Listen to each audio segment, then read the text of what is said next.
see a man. அவருடைய வஸ்திரத்தை தொட்டு பார்த்தேன். I touch his robe. அவருடைய கையை தொட்டு பார்த்தேன். I touch his hand. அவர் சொன்னார், He said to me, இதோ நான் என்னுடைய இரத்தத்தினால் உன்னை பெற்றெடுத்திருக்கிறேன் என்று. Behold, I have given birth to you by my blood. என் ஆவியினால் உன்னை நிறைத்திருக்கிறேன் என்று. I have filled you with my spirit.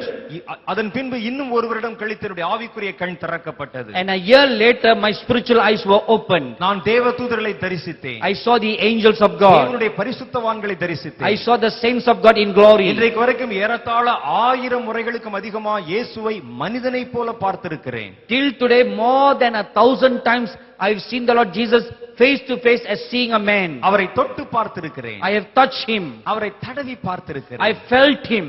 ஆண்டவர் எனக்கு ஒரு வாக்குத்தத்தம் கொடுத்திருக்கிறார். The Lord has given me a promise. இதோ நீ போகிற இடங்களில் என்னை குறித்து அறிவிக்கும் வேளைகளில், wherever you go and you preach about me, இதோ अनेक ஜனங்கள் நீ கண்டவண்ணமாகவே இந்த கூட்டத்தில் என்னை காண்பார்கள். as you have seen me, the people in your meeting will also see me. நீ பேசினது உண்மை என்பதை நான் அந்த இடத்தில் நிரூபிப்பேன்.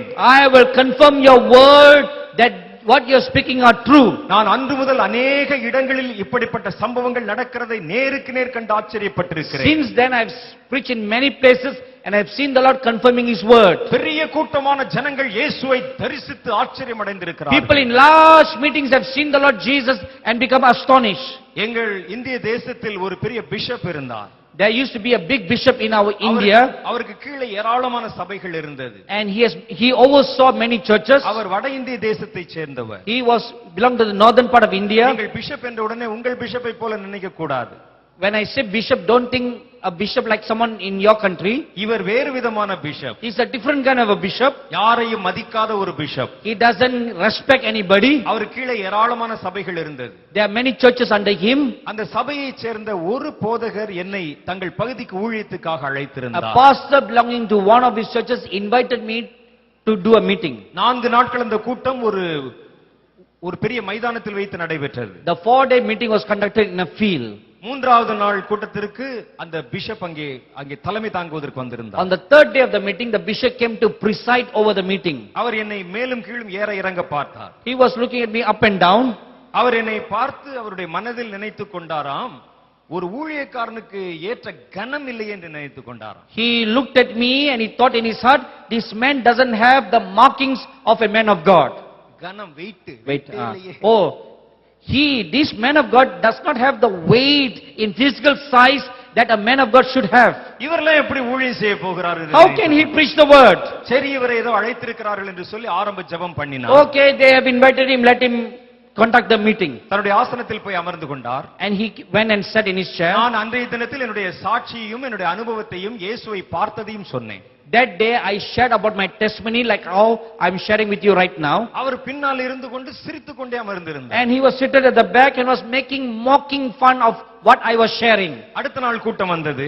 The next day, அன்றைக்கும் அந்த பிஷப் வந்து விட்டாருங்க. the bishop came also to preside. அவர் ஆரம்பித்து வைக்க வேண்டிய நேரம் வந்தது. The time came for him to begin the meeting. அவர் மேடையில் ஏறி பேச ஆரம்பித்தார். He came to the front of the stage to say, நம்முடைய சகோதரனுக்கு ரொம்ப ஆத்ம பாரம் இருக்கிறது. our brother is a very very burdenful person. எப்படியாவது கதை சொல்லியாவது உங்களை இயேசுவை ஏற்றுக்கொள்ள வைக்க வேண்டும் என்று அவர் நினைத்திருக்கிறார். He is thinking in his heart that somehow he'll cook up some stories to make you believe and accept Jesus. ஆகவேதான் இயேசுவை பார்த்தேன் என்று சொல்லி உங்கள் நடுவில் மேடையில் நாக்குசாமல் போய் பேசுகிறார். That is why he is boldly deceiving and lying to you that he saw Jesus. நாங்கள் படித்த எங்களுடைய இறையியல் சொல்லுகிறது, தேவனை ஒருவனும் ஒரு காலம் கண்டதில்லை. The seminary that I went to taught us that no one can see God. ஆனால் இவர் அதை பார்த்ததாக சொல்லுகிறார். But this man says he saw the Lord. அவர் சொல்வது பொய் என்று அவருக்கும் தெரியும், எனக்கும் தெரியும், உங்களுக்கும் தெரியும். I know that he is lying and he knows that he is lying and you all know that he is lying. ஆனாலும் அவர் நீங்கள் எப்படியாவது ஏற்றுக்கொள்ள வேண்டும் என்ற பாரத்தோடு சொல்லுகிறார். But no matter what it is, he has a burden that you all must accept Jesus. ஆகவே நாம் அவரை கைதட்டி வரவேற்போம். Therefore let us all clap our hands and welcome him. என்று கேலியாக சொல்லிவிட்டு அமர்ந்து விட்டார். And like manner he was mocking at me. அடுத்து நான் பிரசங்கம் பண்ண வேண்டும். Next I must come up to preach. எனக்கு பிரசங்கம் பண்ணவே முடியவில்லை. I was so sudden I could not preach. ஜனங்கள் அத்தனை பேருக்கு நடுவில் இது ஒரு பெரிய அவமானமாய் போய்விட்டது. I felt so ashamed in front of all the people. என்றாலும் நான் கொஞ்ச நேரம் ஆவியிலே நிரம்பி ஜெபித்து பிரசங்கம் பண்ணி முடித்தேன்.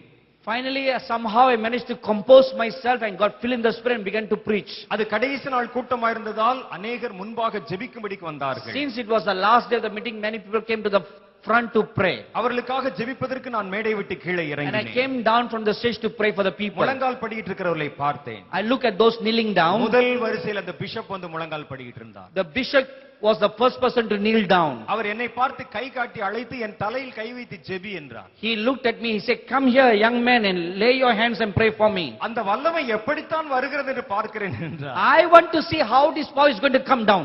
எப்படித்தான் கடவுள் வருகிறார் என்று நானும் பார்த்து விடுகிறேன் என்றார். Let's see how the Lord will come down. என்னை பார்த்து விஷமமாக சிரித்தார். He looked at me and mocked and laughed at me in a very insulting manner. எனக்கு என்ன செய்வது என்று புரியவில்லை. I did not know what to do. என் மனதில் நான் ஜெபித்தேன். I prayed in my heart, நான் பொய் சொல்ல வேண்டும் என்ற அவசியம் இல்ல ஆண்டவரே. Lord, there is no necessity for me to lie. நான் இந்த மனிதனுக்கு முன்பாக பொய் சொல்லி அவனை மனந்திருப்ப வைக்க வேண்டும் என்று எனக்கு அவசியம் இல்லை. There is no necessity for me to lie to him and make him a convert. நீர் எனக்கு தந்ததை நான் அவர்களுக்கு சொன்னேன். I have spoken to them what you have given to me. இப்பொழுது நான் என்ன செய்வது என்று எனக்கு தெரியாது. I do not know what I shall I do now, Lord. உம்முடைய நாமத்தினால் அந்த மனிதனை தொட்டு ஜெபிக்கிறேன் என்று அவர் மேல் கைகளை வைத்தேன். I told the Lord, I'm going to lay my hands upon him in your name and pray. அடுத்த நிமிடம் ஒரு பெரிய அற்புதம் நடந்தது. As soon as I touched him, a big miracle took place. அந்த மனிதன் 20 அடிகளுக்கு அப்பால் தூக்கி வீசி கூட்டத்தின் நடுவிலே The எறியப்பட்டார். power of God came upon the bishop and threw him 20 feet away. அந்த கூட்டத்தில் இருந்த ஜனங்கள் எல்லாம் ஆச்சரியத்தில் எழுந்து விட்டார்கள். Everybody was shocked to see the bishop flying in the air. அந்த மனிதர் அந்த கூட்டத்தின் நடுவிலே கீழே விழுந்து உருள ஆரம்பித்து விட்டார். And the bishop fell on the ground and was rolling on the ground. அது மண் என்பதையும் அவர் பார்க்கவில்லை. He didn't realize he was rolling on the sand. தான் ஒரு பிஷப் என்பதையும் அவர் நினைக்கவில்லை. He did not realize that he was a bishop. ஒரு குழந்தையைப் போல கதற ஆரம்பித்தார். Like a little child, he began to wail and cry. தன்னுடைய கையை அந்த மைதானத்தில் அடித்து He beat his hands on the sand. ஐயோ நான் என்ன செய்வேன்? Oh, what shall I do? He cried. இயேசுவை நான் பார்க்கிறேன் I என்றார். see Jesus standing here, the bishop said. எனக்கு வலது பக்கத்தில் இருக்கிறதை பார்க்கிறேன் என்றார். The bishop said, I see the Lord Jesus standing there on the right side. ஜனங்கள் எல்லாம் ஆச்சரியப்பட்டார்கள். Everybody was shocked. நான் என் மனதில் நினைத்துக் கொண்டேன், I thought in my heart, இந்த பிஷப்புக்கு இது வேண்டும். this bishop deserves this. இந்த பிஷப்புக்கு இது கண்டிப்பா நடக்கணும். Certainly the bishop deserved this. நீங்கள் நம்ப மாட்டீர்கள், அந்த பிஷப் உடனே தன்னுடைய வேலையை சில மாதங்களில் ராஜினாமா செய்தார். You may not believe this, but shortly after the bishop resigned his work, அவர் கர்த்தருக்கு முழுமையாய் தன்னை அர்ப்பணம் செய்து மிஷனரியாய் கடந்து and he போய்விட்டார். dedicated his life afresh to the Lord and he became a missionary. இயேசு இன்றைக்கும் உயிரோடு இருக்கிறார். The Lord Jesus is alive today. கர்த்தர் தம்மை தேடுகிறவர்களுக்கு தேடும் பொழுதே தம்மை வெளிப்படுத்துகிறவராய் இருக்கிறார். The Lord reveals himself to those who seek him. கடவுள் இல்லை என்று சொன்ன அதே வாயால் இன்றைக்கு நான் உங்களுக்கு தைரியமாய் சொல்ல முடியும். The very lips that said there is no God, I am saying to you that God is real. இயேசு ஒரு செத்து போன கடவுள் அல்ல. God, Jesus is not a dead God. அவர் என்றைக்கும் ஜீவிக்கிறார். He is a living God. தம் ஜனங்களுக்கு நடுவில் அவர் உலாவுகிறார். He is a God who moves in his people. தம் ஜனங்களை அவர் சந்திக்கிறார். He meets his people.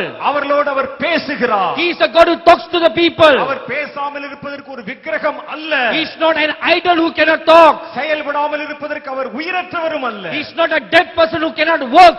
மரித்தேன், I died, ஆனால் சதா காலங்களிலும் உயிரோடு இருக்கிறேன் என்று but சொன்னார். behold, I am alive forevermore, says the Lord. இன்றைக்கு உங்கள் நடுவில் நின்று கொண்டிருக்கிறார். Even now he is in your midst. உங்களை சந்திக்க போகிறேன் என்று சொல்லுகிறார். He says, I want to meet you. நான் உங்களை ஆசீர்வதிக்க விரும்புகிறேன் என்று சொல்லுகிறார். He says, I want to bless you. என்னை முழு மனதால் தேடினால், If you seek me with all your heart. என்னை தேடும் பொழுதே என்னை கண்டுபிடிப்பீர்கள் என்கிறார். He says, even if you are seeking me, you will find me. தேவனோடு இணைந்து வாழ்வது சுகமான அனுபவம். It is a joyful and easy thing to be yoked together with the Lord. என் கண்களை மூடும் பொழுதெல்லாம் கர்த்தருடைய முகத்தை தரிசிக்கிறேன். Whenever I close my eyes, I behold the Lord பல Jesus. சமயங்களில் என் கண்கள் திறந்திருக்கும் பொழுதும் கர்த்தரை தரிசிக்கிறேன். Sometimes when I open my eyes, I see the Lord. நான் பொய் சொல்வதற்காக அங்கே கடல் கடந்து வரவில்லை. I have not come from all the way from India to lie to you. நான் கண்டதையும் கேட்டதையும் சொல்லாமல் இருக்க கூடாது. I could not keep myself from speaking what I've seen and what I've heard. நான் என் வாயை கட்டி போட கூடாது. I cannot bind my mouth. கர்த்தர் எனக்கு சகாயம் செய்தார். The Lord has helped me. ஒரு குடிகாரனுக்கு அவர் இறங்க முடியுமானா? If he can be moved for a drunkard. Philippines தேசமே ஏன் அவர் உனக்கு இறங்க முடியாது? Oh Filipino people, why he cannot be moved for you? மரித்து போன நிலையில் கிடந்த என்னை அவர் உயிர்ப்பிக்க முடியுமானா? If God can raise me up who was almost dead. கர்த்தருக்கென்று தன்னை ஒப்புக் கொடுத்த சந்ததியே, ஏன் கர்த்தர் உன்னோடு கூட இடைப்பட முடியாது? Oh, you people of God who have dedicated themselves to God, why cannot God revive you? தேவன் எங்கே என்று இருதயத்தில் கேட்ட மதிகேடனான என் கண்களை அவர் திறக்க முடியுமானா? If God can open the eyes of a fool like me who asks where is God? இரவு பகலாய் தன் முழங்காலை முடக்கி கதறி கண்ணீர் விடும் பிலிப்பைன்ஸ் தேசத்தின் திருச்சபையே, ஏன் உன்னை கர்த்தர் தொட முடியாது? Oh, you Filipino church who bend your knees to pray and seek the face of God, why can't God open your eyes and make you see Him? கர்த்தராகிய தேவன் எனக்கு சொல்லுகிறார், The Lord Jesus tells me, உங்கள் சபைகளுடைய சரித்திரத்தை நான் மாற்றி எழுதப் போகிறேன்.